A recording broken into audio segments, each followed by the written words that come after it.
So, hello and welcome, and thanks for coming to the Advanced Business Show, where we come each week to give you value and knowledge as much as possible. And in today's episode, we will be talking about real estate investing. Real estate investing is maybe one of the topics that a lot of people maybe have an interest into, but like don't know what to do. They think it is very risky. They think that it's need a ton of money and so on.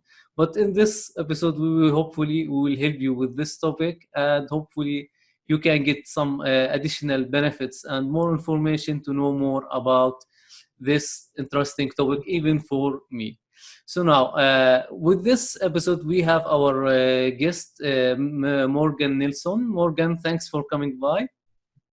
Thank you for having me. I'm honored. All right. Okay, it's our honor as well to have you in this show. So, Mr. Morgan, can you please tell our listener a little bit about you, like your background, education, what you do now, and so on? Sure. I'm originally educated as a deck officer in the Merchant Navy. I thought I was going to be a ship captain, but while I was a student, the shipping industry got hit very hard by the financial crisis, and it came quite a few years later than the financial crisis itself. So I wasn't even smart enough to figure out that it was coming. That meant that all the jobs disappeared, and even though I educated at the top of my class, I was still unable to find a job for an apprentice position. That led me to think differently. After about a year and a half of applying for work, I see in parallel that another friend of mine is doing really well in real estate, someone I respect tremendously, and he suggested to me that I should get into it. I didn't know anything about it, so I decided to bug him, asked him a lot of questions, and eventually he just said, look, you're asking too many questions. Why don't you find a website, maybe like an online forum or something like that, and look there. So I went online and I looked, and I found a website called Bigger Pockets, and they had a podcast about real estate. So I listened to all of those, and I got really into it. And every episode they were recommending a book, and then I would pick up those books from Amazon and I would read all of them. And before I even noticed, I had read about 800 books, and yeah, pretty much any book you could find and think of, I read it. And my wife and I, we decided to buy some real estate. We were also expecting our first child, and I figured, why don't I learn a little bit about negotiations, as this is, for most people, buying their primary residence is their biggest transaction in their life. So I figured if I could figure out how to do that wisely, I might be able to make a big impact. Seems like worth my time to read a book about negotiations and use that. As luck would have it, Dubai was booming at that time, and we ended up both selling our house for way more than we anticipated, and buying the next house for way less than we probably should have. So we got two good deals, and we were able to roll that profit or that earning into another real estate, and then another real estate, and I've been building block upon block ever since. We can dive into so many things here. I've been doing real estate full-time as a full-time investor since 2014. I've been investing predominantly in America recently. The last 4 or 5 years, I've been investing in America. I'm now in the process of moving my capital over to Norway, not because America is bad. I think America is great, but the conversion rate, the Norwegian currency is very weak at the moment for reasons I can't really understand. And the American dollar is very strong for the moment, which I also don't really understand. Yeah, So I think it's I think it's a favorable time for me to move my capital over to Norway. But I've been doing long-term buy and hold for the most part. I've recently started my own real estate fund focusing on Airbnb or short-term rentals in America. And now I will be doing some short-term rentals here in Norway as well. So yeah, I've also I've been part of some deals in Australia and a few other countries as well. But for the most part, America and Norway is where I've decided to focus on. Hope that wasn't too long of an answer. No, that was okay. It actually show us like you have a wide variety of knowledge in different markets. Like you work with short term, long term, not in just a single location, in actually more than a location around the world, which is really good. Yes, I would agree. I don't pretend to be an expert. I know probably way more than your average guy, but I still learn as well. Real estate is a topic that you never really get fully educated on. But I do say that, there's a lot of similarities between every single country that I'm investing in. Like, there's not that much difference, but again, devil's in the details. So you gotta be smart about it. The biggest opportunities are in the details, I would say. So each country and each city and each asset class has a different opportunity. Yes, for sure. Like you wanna, like in this part of this country, maybe they like this kind of, let's say, real estate. There is a huge demand on it, and so on. So you like if you take this one, might be a really good something for you with a really nice ROI on your investment. Absolutely. Are you referring to UAE? No, Or sorry. around the world, I think. I think Oh, around the yes, world. Yeah. absolutely. Different countries have different opportunities, as an example. And different countries have different cities with different opportunities, and even suburbs or even asset types, such as, commercial real estate warehouses might be in high demand in one area. I'm looking at a city close to my hometown here in Norway. They're now building a new railroad station for commercial, how do you say, a freight train. Oh, So the demand for warehouses in that particular area is going to grow tremendously in the near future. So I might be looking to do something over there. They're also building a brand new theme park in the city that I currently live in. So maybe it makes sense for me to do short-term rentals over here. There's, mm. yeah, different cities have different. Yeah. Different cities give you different, let's say, opportunities and so on. But you need to like get deep, get into details, and know like, okay, in this city there is a new freight train, as you said. Okay, warehouses will go up, and so Yeah, on. So look for these tiny details that will make all this difference.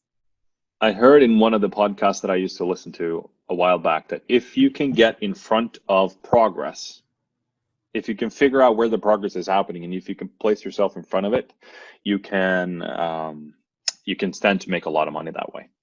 If you're smart enough to look for the information that's out there. I mean, the information is out there.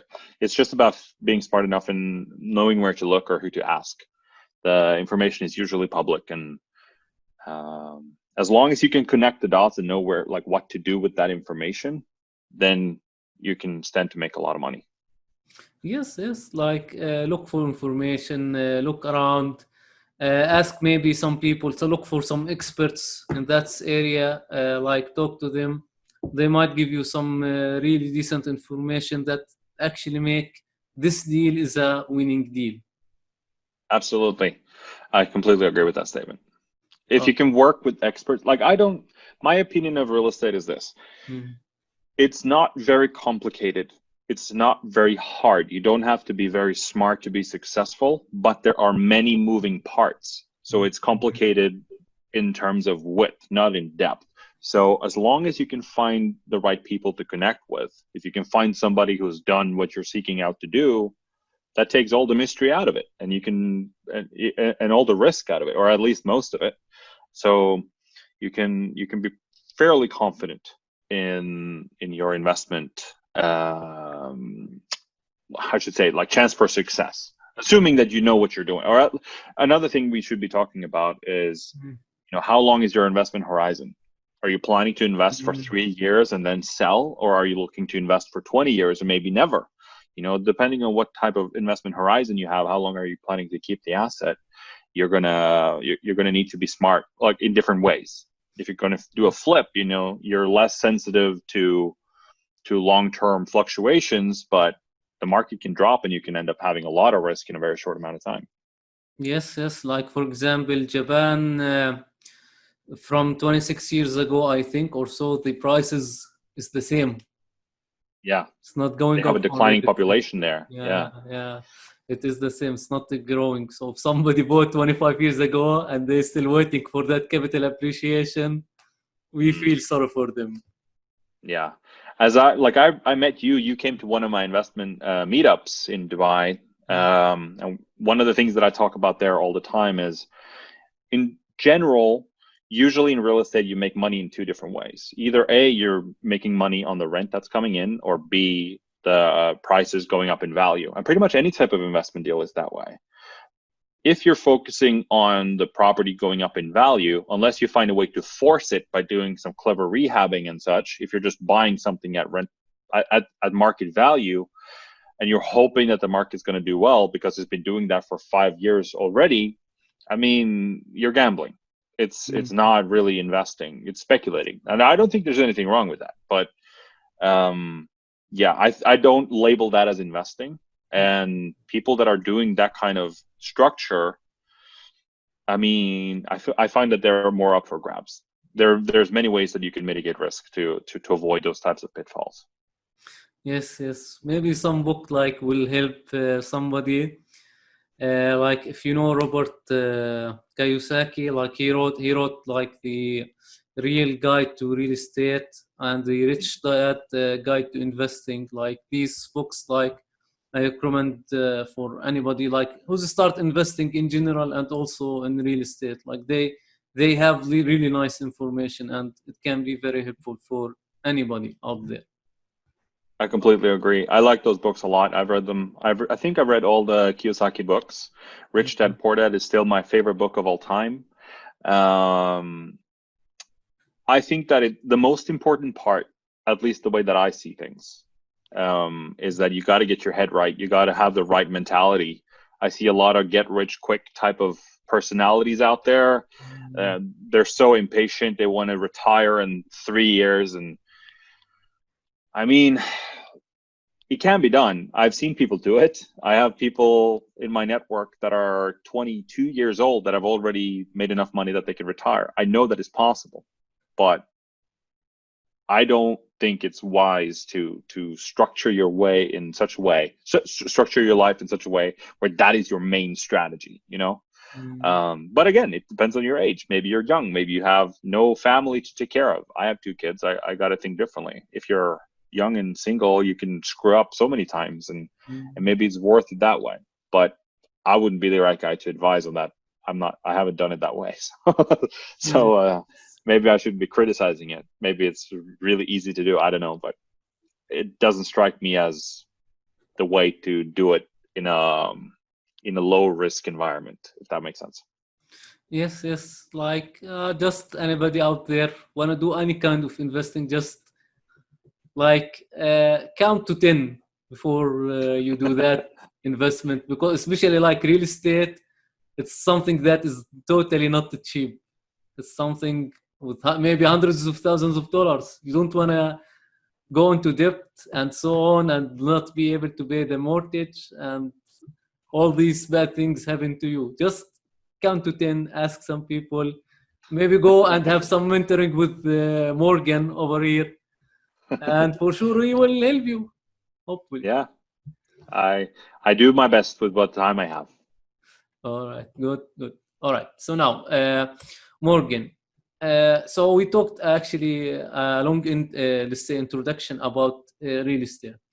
So real estate, do you think that it is an investment that is secure enough for somebody to take or not? Well, let's try to dissect that question a little bit more, because I think real estate can be tremendously secure, but it can also be highly risky.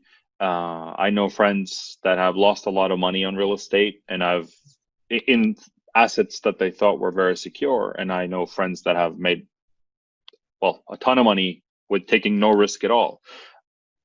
Risk is such a big word, or risk mitigation is such a big word in my mind. Like I believe that, which book was it? The Intelligent Investor by Benjamin Graham, a very popular book.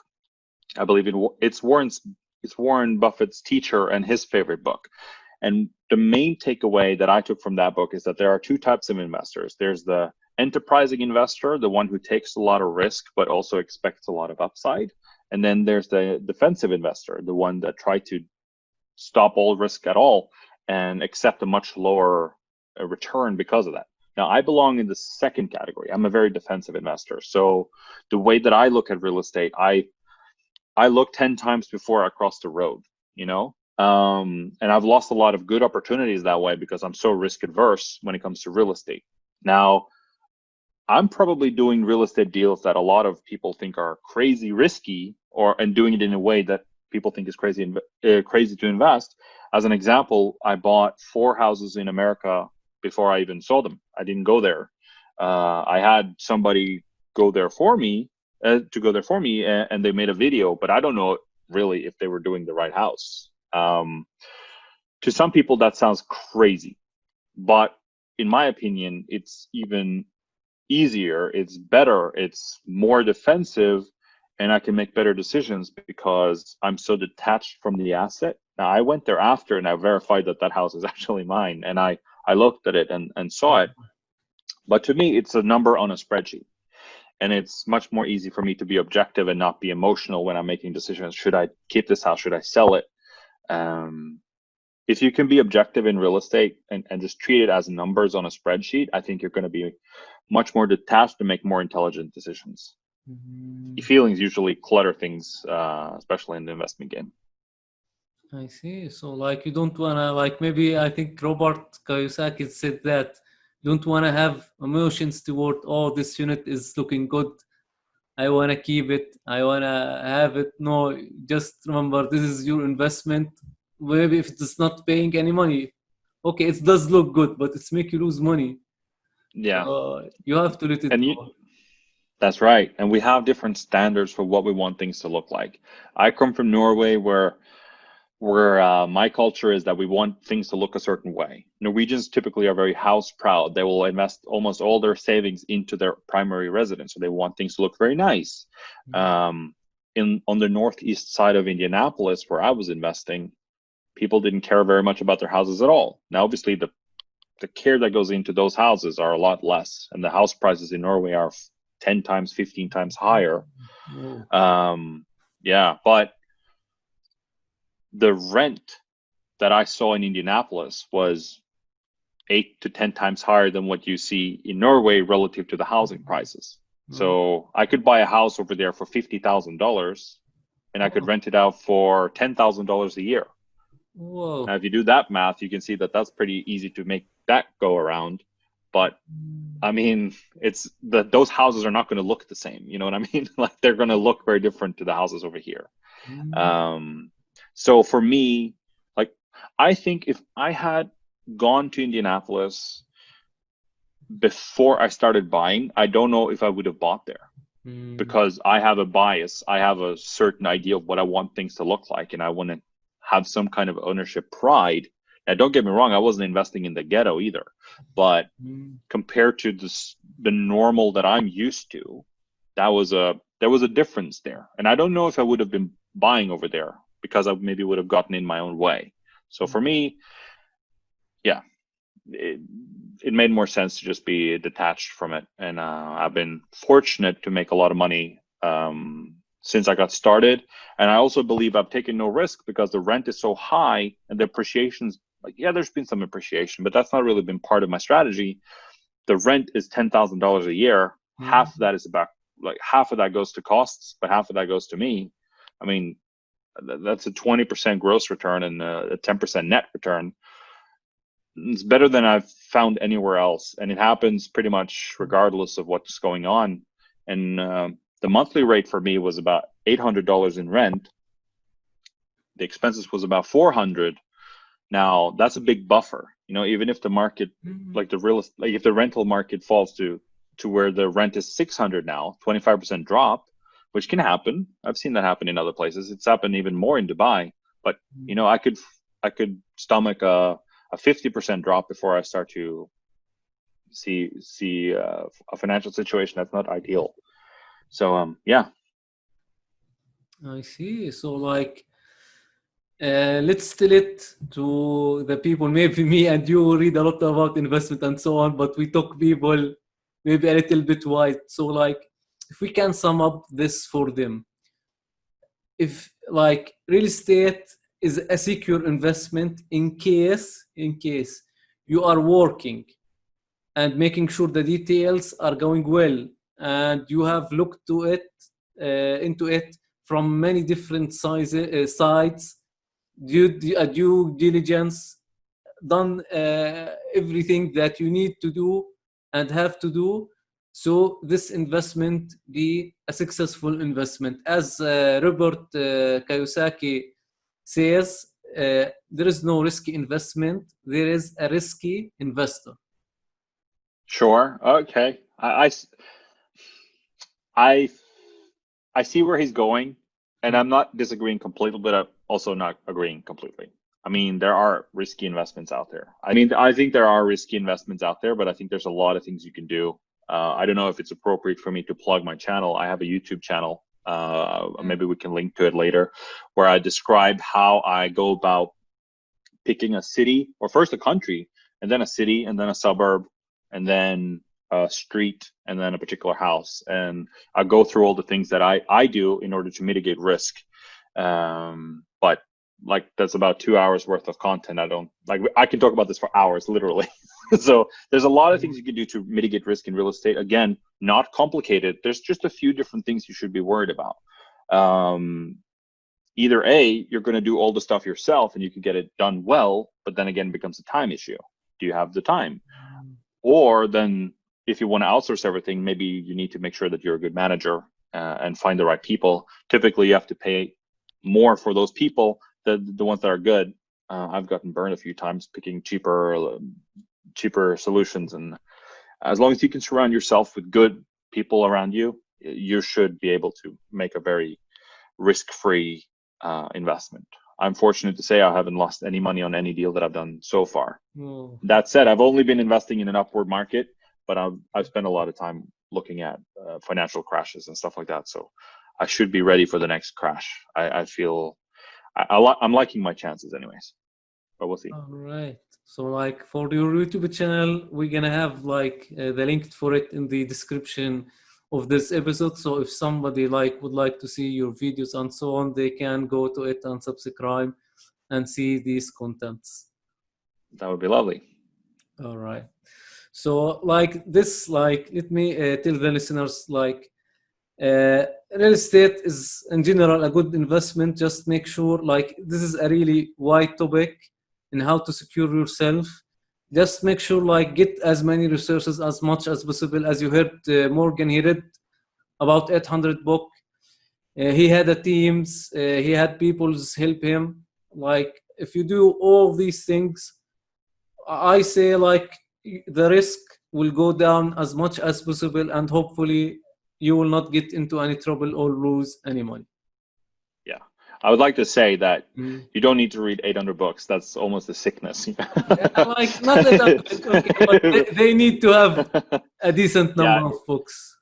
If you can find the right people around you, you don't have to read anything. But there's so much information on YouTube. If you can find really good channels out there, my channel is very small. I haven't made a lot of videos. I have 2 kids and I run 2 businesses, so I'm rather busy. But there's really good resources out there. I would really recommend the Bigger Pockets podcast. They're the biggest real estate podcast in the world. Yeah, there's so much information out there. There's amazing information. If you just listen to those podcasts, I mean, you're pretty much ready to go. Or reach out to a mentor, reach out to a friend who's very successful at it already. I have a mentor service that I'm currently running. I teach I have a maximum capacity of about 4 students per month. I don't come cheap. I know that I'm good, so I don't charge myself cheaply. But I mean, there's a lot of different ways to do this. My mentor, he didn't pick up a book. He still hasn't. He's really smart. He's just a natural. Yeah, there are many ways to do real estate successfully. There's no such thing as one formula for anything. You got to find a strategy that suits you. There's plenty of ways to mitigate risk, but there's also a lot of downfalls. So if you can find somebody who's smart, and to help you out. You should be able to avoid any major pitfalls. Yes, yes, for sure. And like, let me tell something to my listeners. Nothing cheap is good.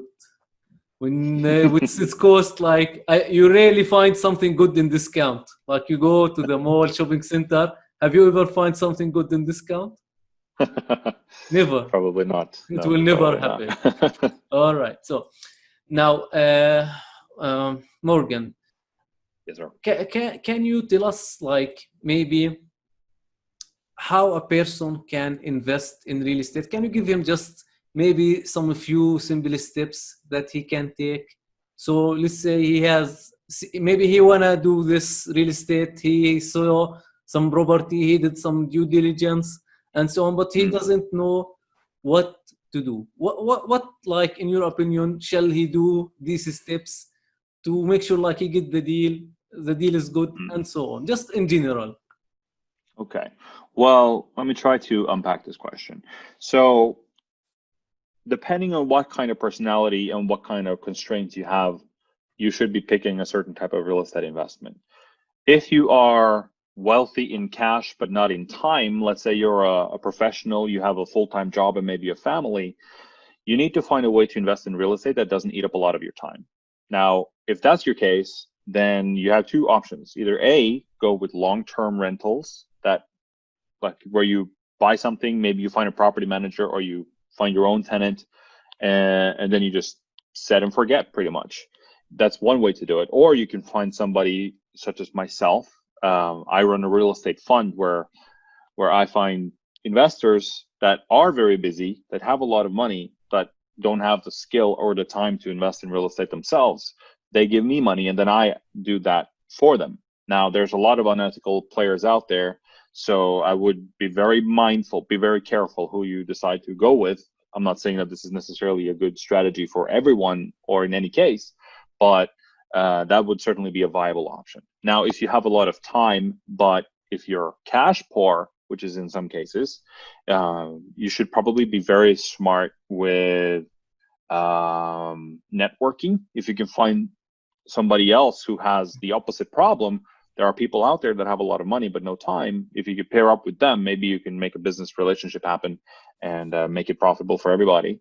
Another option is to read up and understand the banking situation. What kind of loans do they want to give and what kind of clients are they looking for? If you maybe can figure out what kind of clients this particular bank is looking for, or maybe even what time they're looking to lend out. That's another big one that a lot of people miss.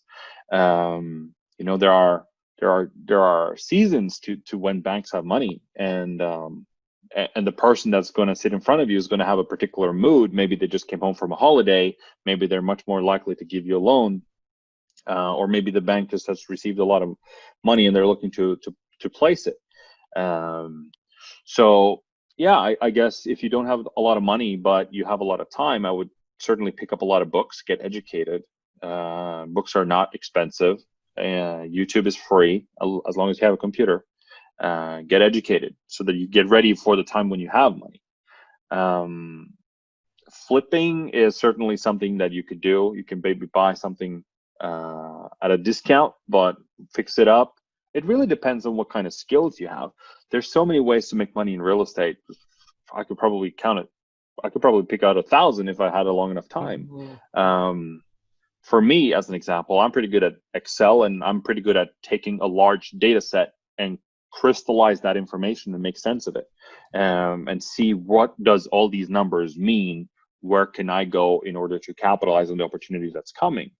As an example, a few years back when I saw the oil prices were crashing, I was predicting that they were going to crash. I had no idea that it was going to crash that much, but I was deducing that if they crash, the Norwegian economy, where I come from, the Norwegian economy will go down as much as the oil prices go because we're so entwined with that financial sector.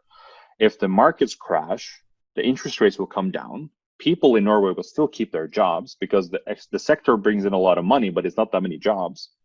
So the real estate market, it will almost certainly be unaffected. In fact, because businesses will need cheaper loans, interest rates will come down. people will have access to more lending. People will have access to more money that way. So house prices will go up. And my prediction was correct. Real estate prices in my hometown went up by 12% 3 years in a row. And I was able to capture that whole thing. That's my skill. I'm not particularly smart, like particularly talented with a hammer. I know how to do a lot of things, but I'm not very efficient, and I'm not as good as a carpenter is. But yeah, if you can figure out what kind of skills you have, you should be able to deploy that into real estate in a sensible way. I see. So like not only like a person, let's say, who can go and look for property and do the buying himself. Maybe like I recommend this to other people. There are like some funding sites out there that they sell you a small share in real estate, and like maybe you can try. Now I don't recommend any kind of investing at all, but maybe you can take a look at these, uh, see them, because like the amount you will pay, it's much lower than actually going and doing a full deal by yourself. You can like see how things goes, see how the ROI will come into your money. Maybe you will see that real estate easy to get, hard to get rid of. That can Yeah, certainly be the case. Yeah. yeah, like easy to buy, yeah, but like you want to sell, it can take a good amount of Mhm. time and even some Yeah, skills to get it out of your face. absolutely.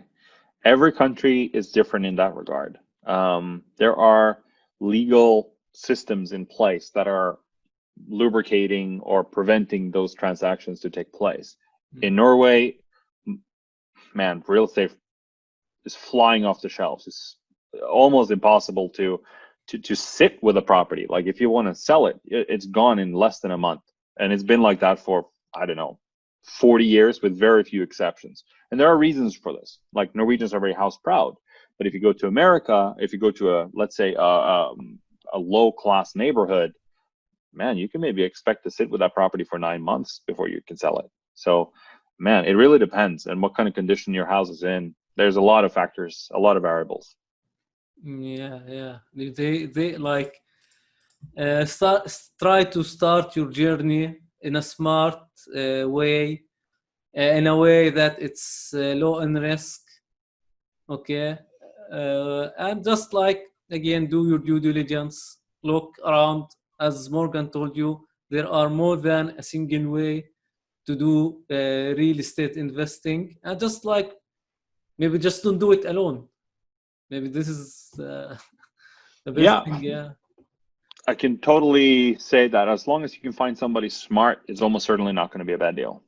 But then again, there are many things that can go wrong that's outside of your control. You got to be comfortable with, well, you should be smart enough to control the things you can and know the things that you don't have the ability to control, and make sure that your investment makes in like an income that's high enough to mitigate those risks. As an example, when I started my fund, Pillux Capital, in January, everything was looking really good. Mhm. We hadn't really heard of the whole COVID situation. Like it was in the media, but it was something that was happening in Asia. Nobody was really paying close attention to it. Me being invested or looking to invest in short-term rental housing is obviously focused on a lot of tourism. But what we were looking to do, like we were analyzing this before we started to deploy our capital, like what kind of tourism can we see in Indianapolis, where my fund is situated. It's national sport events. Now, we did not anticipate that it was going to be a full meltdown, and we were right. I mean, we were able to buy houses very affordably and mitigated our risk that way.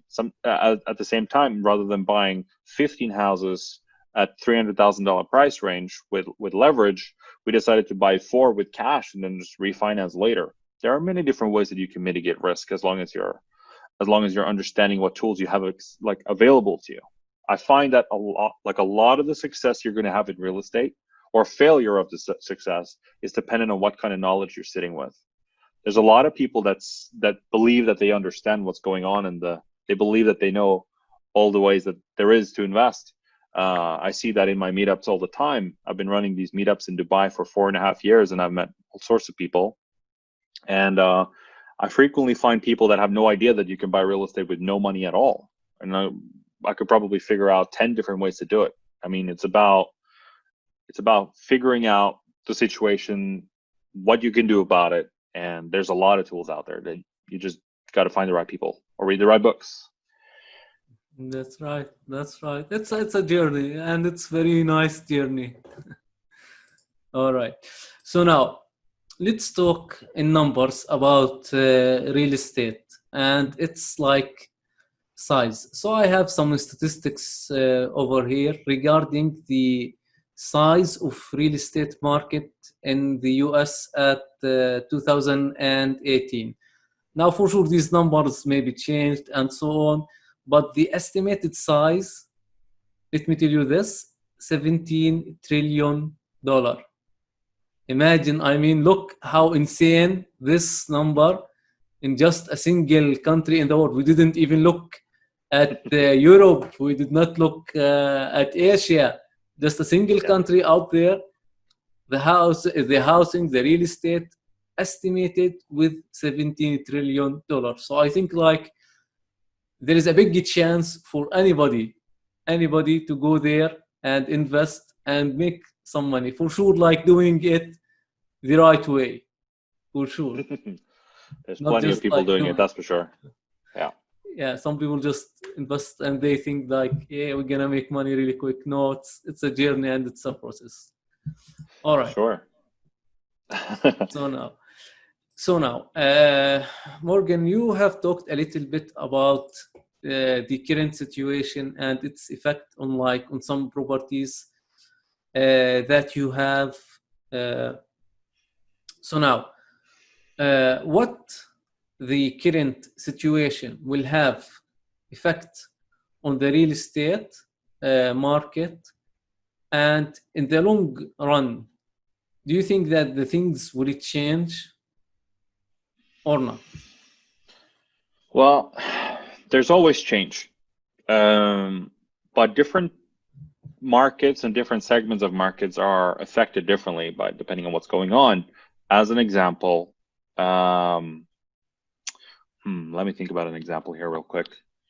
So right now we have a COVID-19 situation unfolding in different parts of the world at different rates. In Norway, things have normalized almost completely now. There's almost nothing changed anymore. Now, Norway locked down very quickly, but now it's back to normal.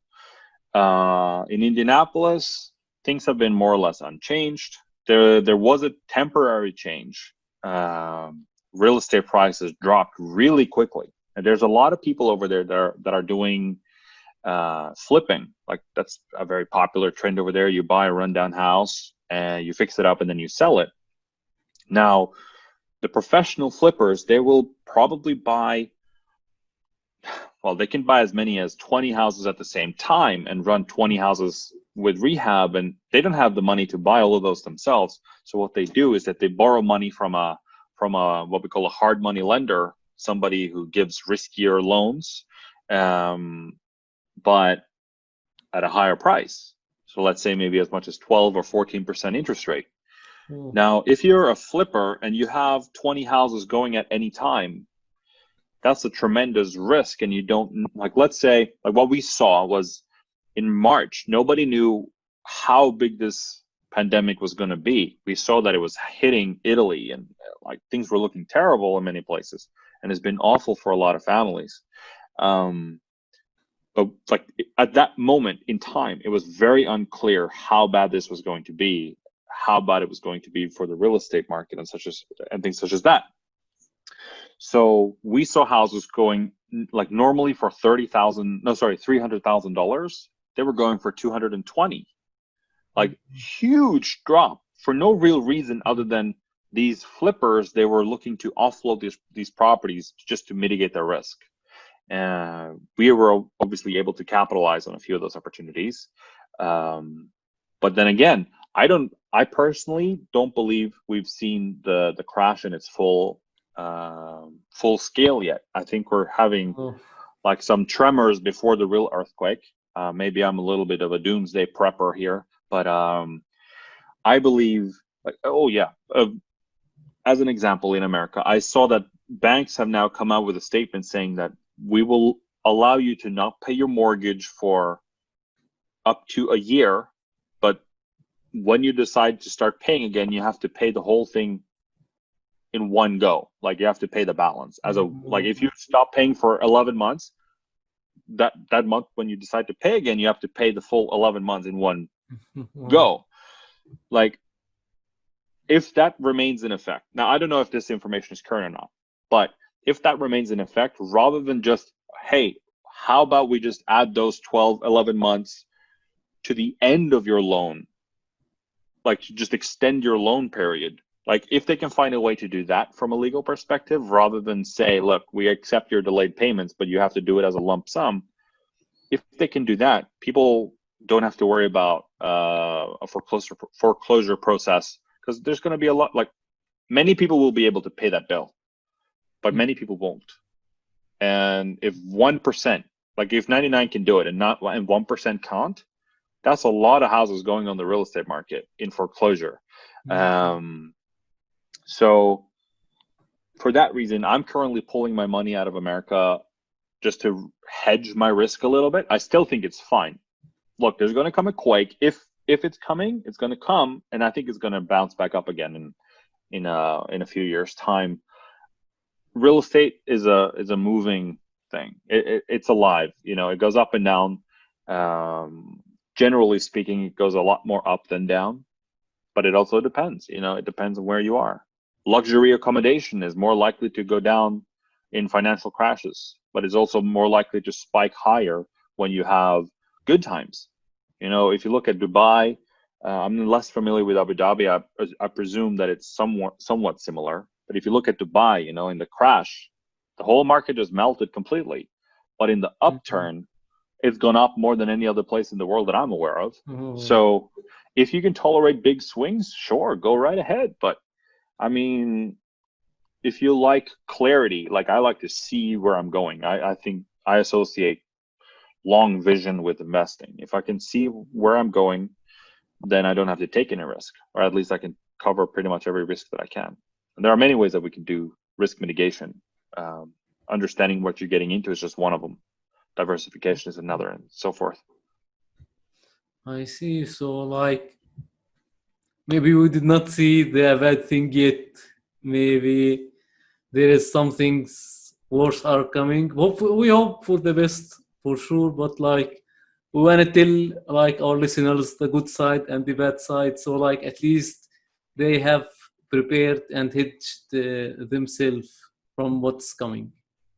Yeah, I wouldn't want bad things to anyone, but when there is a crash, disaster for some usually means opportunity for somebody else. And there are ways that you can educate yourself so that you can capitalize on those opportunities when they present themselves. There's going to be money up for grabs when the next crash comes, whether that's next year, this year, or 10 years from now, or maybe 100 years from now. Like, assuming you're alive, maybe that's a poor example, but there's always people finding ways to make money in terrible times. And that doesn't mean you should be preying on other people's misery, but usually you're providing a solution to somebody who's in distress.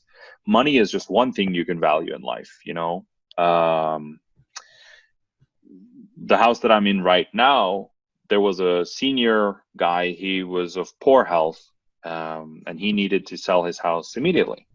So he was valuing the speed of the transaction more so than the money itself. He was also a very rich man, so he didn't care that much about money. Speed can be valuable to some people, you know, or, you know, comfort. Maybe somebody just wants somebody to be kind to them. Maybe if you can be kind, you don't have to pay so much money. Money is not the only valuable thing. Yes. There are many things to consider and to look at. And again, like, as we told our listeners, there's always opportunities out there anytime, any part of the world as well, like not even a single place, but you need to know how to find these deals and get them. All Yes. right. So, okay.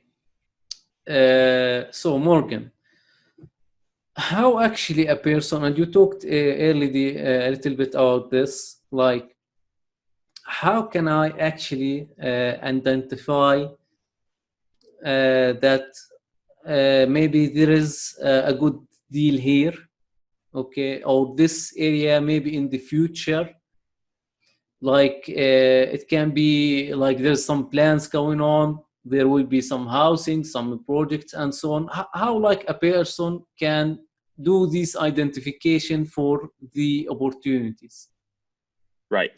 So again, if you're looking for high returns on a short time span, what I'm going to be talking about now is less relevant because I like to think about long time horizons and I accept lower returns for that reason.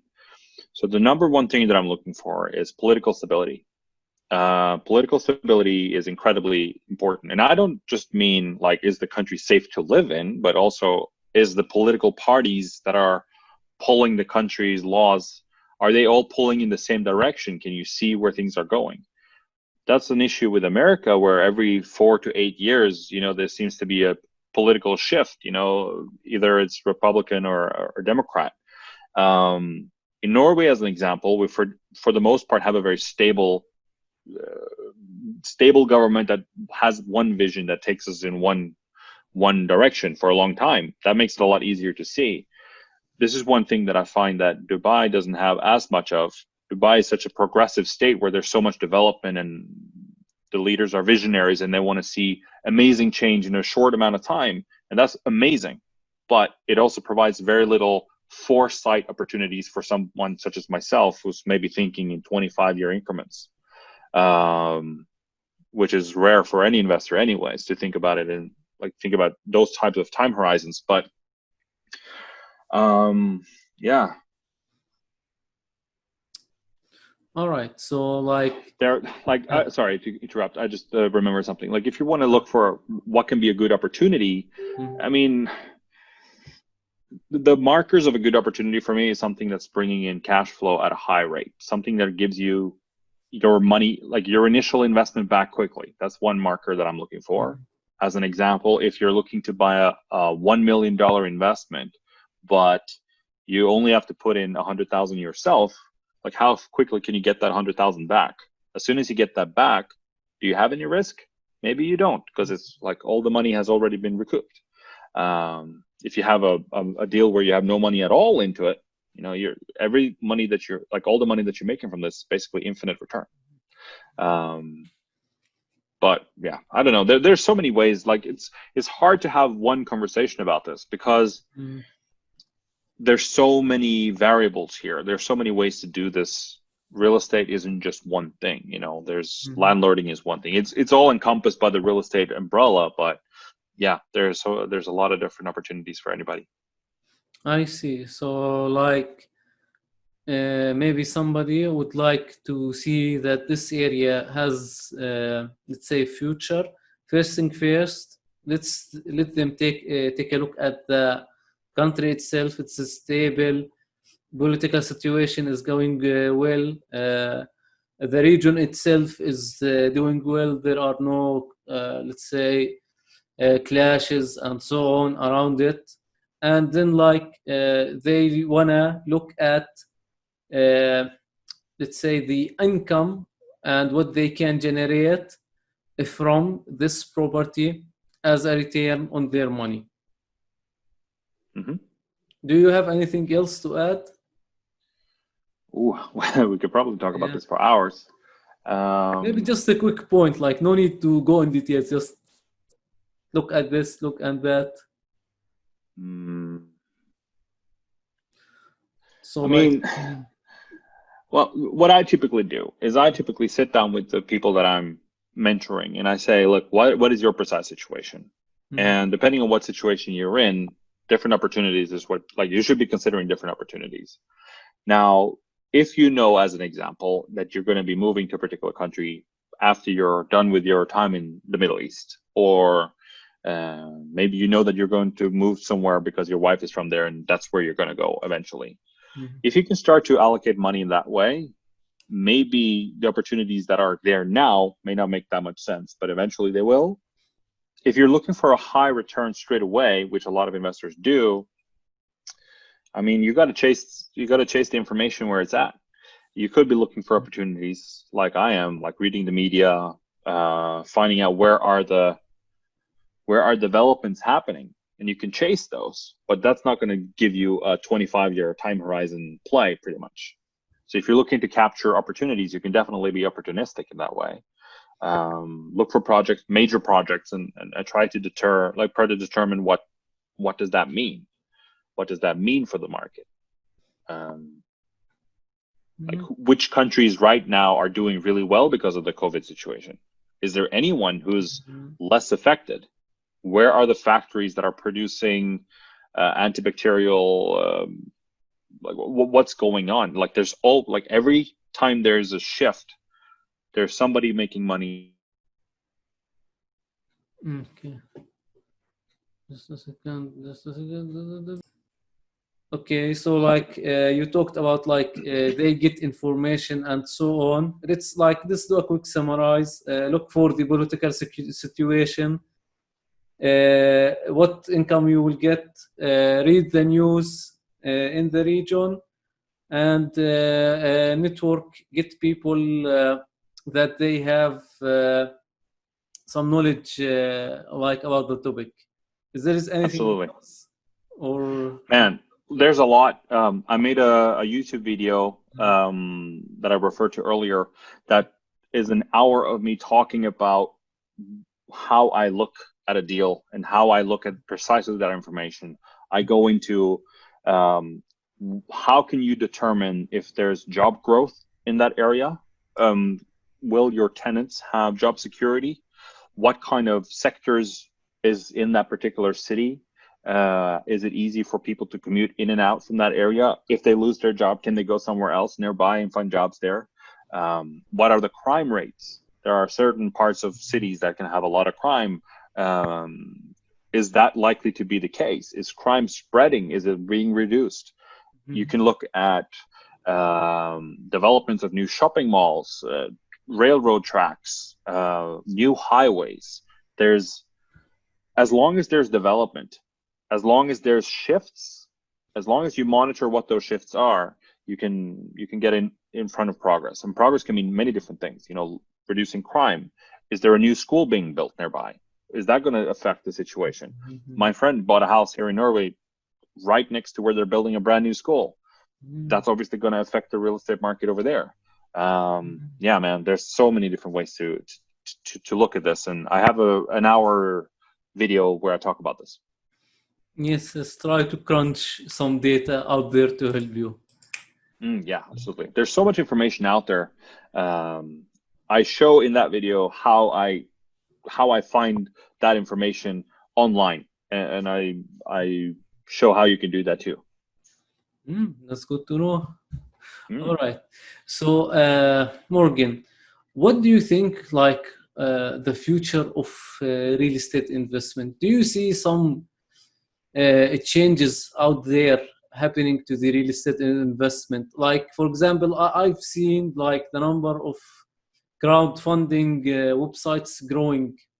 What else like you've seen and changes that is happening? Right. I think one of the big ones is that younger generations, young people now, they have a lot more student loans, and they have a higher need to travel. Need is maybe not the right word. A desire for travel, with Facebook and like all these influencer channels. Social media is telling you that you got to go out there and travel and see the world. There's less emphasis on buying your own property. So you see a lot more tenant culture. People are renting more, and people are looking to smaller spaces. I also think there's a lot fewer people that don't have that don't know how to renovate their own properties. So I think apartment buildings are going to be in higher demand. So I think that's going to be like, if you could buy apartments, particularly new ones today that are going to be built sturdy in particularly attractive locations. I find it paradoxical. I don't know if this is going to be the case still, but people are moving into bigger cities. You know, you see more and more people moving into, like, there's a centralization going on, which is a paradox in my opinion, because the digital world makes it easier and easier for you to work from home. Now, if you could work from home, why would you want to live in a small crowded space? Why, when you can have a nicer garden or a bigger space? But yeah, there's definitely a generational shift in that regard. That's already, you can already monitor it. Yes, you have crowdfunding platforms and such as that. That's also new technology in the real estate space. But the reason why I like real estate is predominantly because it's so slow to move. It's so slow to make shifts. Yes. You can't develop an app that makes you not having to have a place to live anymore.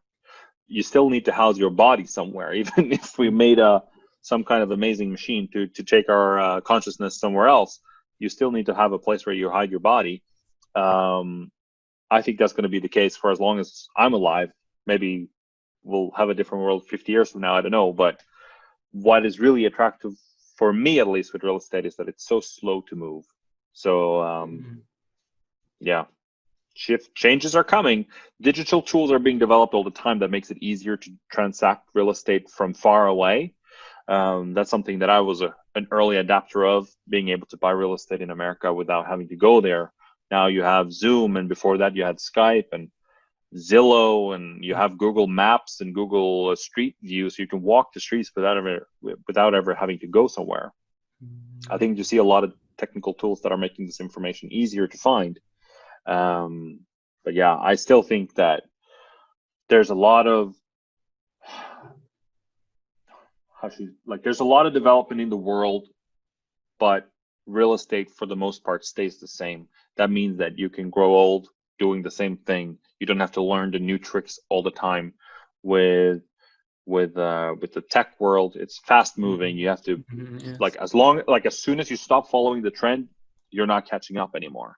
So I was on MySpace. I'm still on Facebook and LinkedIn, I believe, but Snapchat and Instagram and those tools, I've fallen off the bandwagon in that regard. Yes. Too old. Yeah, I think starting to change really, really quick in the tech world. Comparing real estate, that's maybe the nice thing about real estate. A building and somebody lives there, and that's the entire story. Pretty much, yeah. If you buy something new today, you don't have to deal with any maintenance for 10 years if you're lucky. So, yeah, I find that very attractive. For some people, it's boring. You don't have to interact with it, so it becomes it's no longer part of your cognitive processes, and you lose touch with it, and you lose interest as a result. That can happen to some people. Real estate is not for everybody, but anyone can make money in real estate if they decide to become good at something. There's so many ways to make money in real estate, like whether it's selling it, buying it, fixing it, renting it out. I know people that are flipping contracts. They're not even buying the property itself. They're just buying the right to buy a property, and then they sell it before it even comes. Options in real estate. There's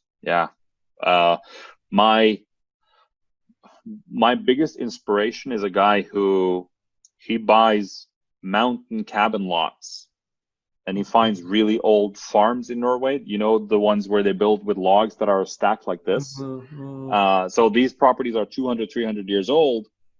The farmers want to keep the land, but they want to renew the building. So they give him that building for free. And they also give him some money so that he can remove it. Now he takes that building apart and puts it back together again on his mountain lot, and he makes it into a cabin. So he basically pays almost no money at all for it. And he rents it out to somebody with no water, no electricity, just a very rustic, low, very basic accommodation. But he gets a ton of money for doing that. There are people that are willing to pay a lot of money for that type of structure, that type of holiday. So, man, as long as you find a way to channel your creativity, you can make money in a lot of different ways. Yes. Get the creative. There are more than one way to make money in this market. Probably more than 1,000. Yes, that's correct. All right. So, Morgan, you mentioned that you earlier bought some international real estate around the world. Now, do you think that maybe it's a good move to invest in more than one country? For the most part, I would say yes. I do think it's a good move, but it comes with a caveat. Um, Anytime you pick up another market, that's another set of political situations you have to monitor. That's another group of people you have to monitor. Maybe that's another currency that you have to have exposure to, and that can be good and that can be bad. Um, for the sake of management, being in one location is definitely more attractive, but to spread your risk, if you can have some money in America and some money in Europe and some money in Asia, or maybe some in, like, it doesn't matter where, as long as you're in more than one place, if one place goes to zero, or if one place is struggling, you may be able to capture that. One thing that I've been seeing recently is, because oil prices have been rather low, the Norwegian currency has been low as well, and the American currency has gone high. Now, I'm in both those markets, so now is a good time for me to buy Norwegian kroner with American dollars. Now I have dollars, so I'm able to capture the the currency change, and I can make about 40% on my investment. I don't even have to buy anything smart in Norway. I can just buy something that just stays steady and keep it there for 2-3 years and put the money back in America again when it makes more sense to do that. So you have the added opportunity to use currency as an extra lever to generate even more capital. But is it for everybody? Absolutely not. It's not for everybody. That means you have to follow it, like, at least if you want to be responsible, you want to follow the political movement. And certainly you have another set of people that you need to communicate with. If you're going to be in a different location, you need to outsource everything. If you have people you can trust, no problem. But again, I've had people that I was able to trust for a long time, and then their situation changed. My property manager a few years back, wonderful guy, amazing guy. He's like, I'm fortunate to call him my friend. He had a wife that developed breast cancer while he was managing my properties, and I'm relieved to say that he's okay now, and his wife is okay too, obviously. But while that was going on, I didn't have my property manager, and he's a good person, and he wasn't, like, he just fell apart for very natural reasons. I have nothing but appreciation and understanding for how he behaved, but at that time I lost my manager, and I didn't even know. He just disappeared. He fell off the earth for 2 months, and the tenant couldn't reach him, and like I didn't even know it was happening. So yeah, so I mean, you have that added exposure as well when you have people in your organization. Any business person will know this. You never work alone. More people means more liabilities or more things that can go wrong. But yeah, I think it's a good idea. To summarize, I think it's a good idea, but it's not for everybody. If you're a busy person that don't have the time, I do this full time, remember, so it's pretty easy for me to monitor this. But if you're a very busy guy that don't have time, I mean, maybe it's not so smart. But it helps mitigate the risk. So it means, like, if the dollar is strong and you're earning dollars and you're making dollars, great. But if the currency is falling and all your money is in that weak currency, I mean, maybe it's not so good. It's a way to spread your risk. Yes, so like, evaluate your opportunity, do your due diligence again and again, and make sure that you are going into the right way. Okay. Yeah, nice summary. All right. So now, Morgan, how person can, like, let's say, lower the amount of risk that he will face while investing in real estate? Now, for sure, there are many ways to do this, but can you give us, like, just a simple one point, so like anybody can, like, understand it and maybe use it if needed? Okay. One of our favorite topics to debate at my investor club in Dubai is it better to have as much leverage as possible if you don't have any money into your deal, do you have any risk? If you have no money into the deal, but it's still generating money, is it risky? Or if you buy it all cash, no leverage at all, and because you have a higher buffer for things to go wrong, is that less risky?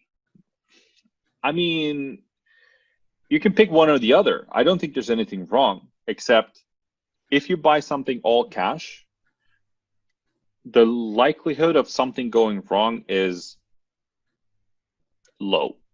As long as you're buying insurance and things like that, it's very low. But then again, if something goes wrong, you can stand to lose everything. I belong to this category. I prefer to buy cash if I can, but obviously real estate can be very expensive. It can be very cost prohibitive, and it really makes your returns low. If you buy with a lot of leverage, now I assume that some of our viewers are going to be of Islamic faith and don't believe in borrowing money. I think there's nothing wrong with avoiding borrowing money. I've bought several houses with no leverage at all. Leverage can be a tremendously powerful tool, and it can be a way to mitigate risk.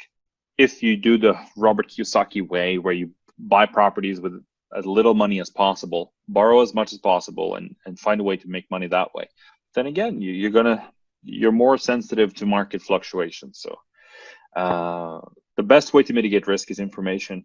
Get smart, find somebody to teach you, or find books that can teach you, find YouTube videos that can teach you. Education or lack of education is almost always the real problem. And you can get insurance for the rest. I see. So like we mentioned the word information a lot of time in this episode. Yeah, absolutely. All right. So now, Morgan, for sure, like somebody will do real estate investing, and he might, like, maybe his first deal didn't work out, he lost money and so on. Like, how someone can like deal with the mistakes that he is doing and so on? Is it like the end for him if he did a bad deal and Yes, like it's the end. No more. Just kidding. and he Yeah, stopped? if you lose, yeah, you're out. That you don't do it again.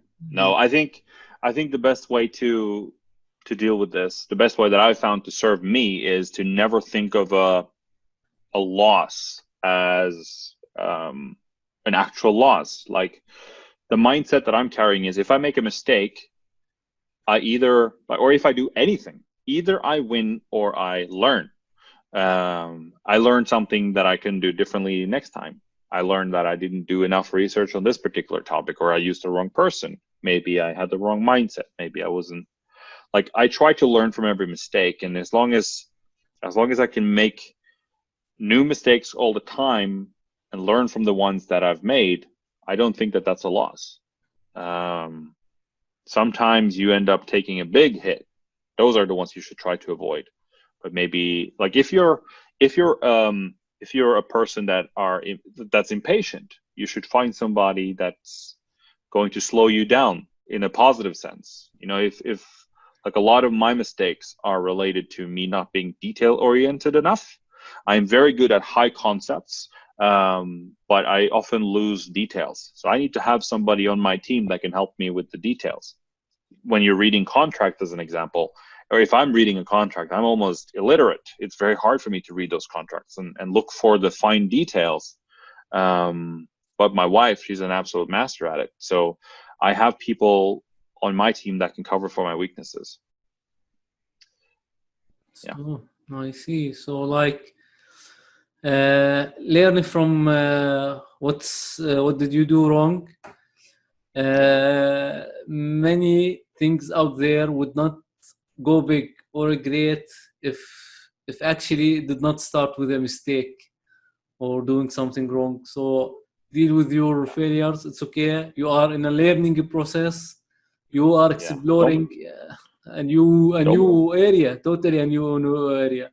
And by the time, for sure, things will get much smoother and much easier. Absolutely. I mean, don't be afraid to make mistakes. You're going to make them, but try to avoid making stupid mistakes. Like, try to avoid, if you can learn from other people's mistakes rather than make your own all the time, that's what I've been doing. Like, I've been learning from other people's mistakes by reading the books. You know, these are masters at their game and they've spent time writing a book about it. Now, it's not going to be a perfect overlap, but it's like I can learn a lot of what to do and what not to do. And I would also say, like, I remember when I was a teenager and when I was a kid, doing math. Math was kind of my strong suit. I was able to figure out a lot of things, and I enjoyed it. That was my field. Now, what I would do is rather than read the book on how to figure out how to do things, what I would do is I would skip to the very end where they would provide you with the solution. You would just get the answer to the questions, and then I would go back again and try to figure it out. I was following somebody's system, but like I also generated my own. I think if you can follow somebody else's system first, that should at least be like the guardrails on a bowling alley, where someone's provided a system where you can at least avoid the big mistakes, and your odds of hitting the pins at the end is much higher. If you take a class with me or somebody else who does what I do, I mean, the odds of you striking out or failing is almost impossible. Now, what kind of, like, you're going to make mistakes along the way, but they're probably going to be higher quality mistakes. And also, if you have a resourceful person in your network, you can use their experience to learn faster, learn better. You know, I can see mistakes that some people are doing that they maybe cannot do because they're too close to it, or maybe I've seen it before and have a different understanding. That's what I'm doing as well. I'm covering as much information as I can. Like I'm on YouTube every day looking for information and listening to the podcasts and reading books. I'm currently reading a lot of books about Airbnb. That's where I'm heading for the near future. So yeah, I mean, for me, it's about information gathering and finding the right people to partner up with. Saves so much time and energy on that strategy. Yes, yes, your network can be your net worth, actually. And you never Yeah. stop learning. At the end of the day, you always learning. All Yeah. right. Okay, so we talked earlier about bigger pockets, which is actually like I know you via it. Like it's a well-known community out there to invest in real estate, and I want to throw it a lot of time. It has some really nice, like it give you many strategies, many people like you can engage with discussion with people on some certain topics, and like they can actually help you a lot. What other places online you can recommend for someone to go and get some information for real estate? For real estate, I would say Bigger Pockets is definitely the number one resource. Amazon.com is where you find the books. YouTube is where you find a lot of YouTube videos. There are people that are very smart about it, that are making videos. People that are smarter than me, that are doing it at a higher pace than me. Those are my three number ones. I don't. Is it shameful to plug my own website? Scandinavianideal.com. There's not so much information there other than that's the portal that you use to reach me. Yeah, those are the ones that I use. I see. So like they can get into maybe YouTube, bigger pockets as well. I recommend it, and also maybe now this is not online, but they can go themselves. Just pick up the phone, call somebody. I saw this house. Learn more about like how the deal is done, the structure. Maybe they can call some local brokers and so on without actually doing a deal, and they can get some information as well. Mm-hmm. And maybe like they can look online for some newsletters out there. I don't know anyone or any newsletters for real estate. Sure. Like I can also think of like meetup.com. It's a place where people are organizing meetups. You know, they let you know if there's going to be a local meetup. I've been using Bigger Pockets. They have a meetup location themselves. Obviously, I've relocated to Norway recently, so I'm not going to be hosting in Dubai anytime soon. But yeah, I mean, there's plenty of information out there. I see. All right. So, Morgan, do you have any last thoughts for us, for our listeners? If you would like to give them a message, tell them something, and so on. Sure. Okay. Real estate has been incredibly rewarding for me. It started off as something I just wanted to do for fun, and it was interesting to me, and it's become a lifestyle, and it's been incredibly rewarding. It's something that you can build your life around. It's a type of investment strategy that facilitates really high quality life.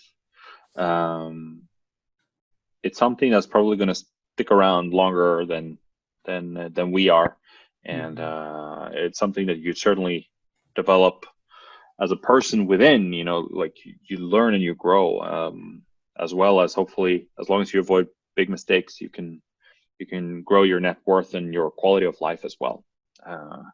I'm teaching my kids what we were talking about earlier. There's no such thing as a failure. There's only learning or winning.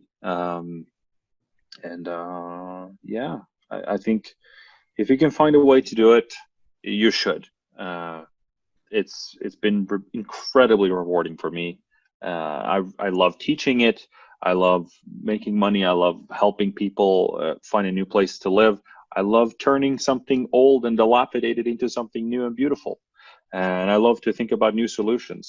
So it's something that you can do whether you're of poor health, if you're physical, you can do it as an old person, as a young person. You can do it, boy or girl. We have there's space for everybody. So, and all talents and all types of mindsets. Yeah, it's really rewarding. I really recommend it. Yeah, really, really nice thing to do. I actually grown my network via just talking about real estate, not even doing deals, nothing, just talking about real estate with other people. Introduced me to many people and many new opportunities, and hopefully, like I can get a new lifestyle from it, as Morgan already mentioned. Okay. All right. So I would like to thank my guest, Morgan Nilsen, for coming with us. It was an incredible episode filled with information for real estate. Thank you, Morgan, for coming with us and sharing all this knowledge with us. Thank you so much for having me. It was a true pleasure.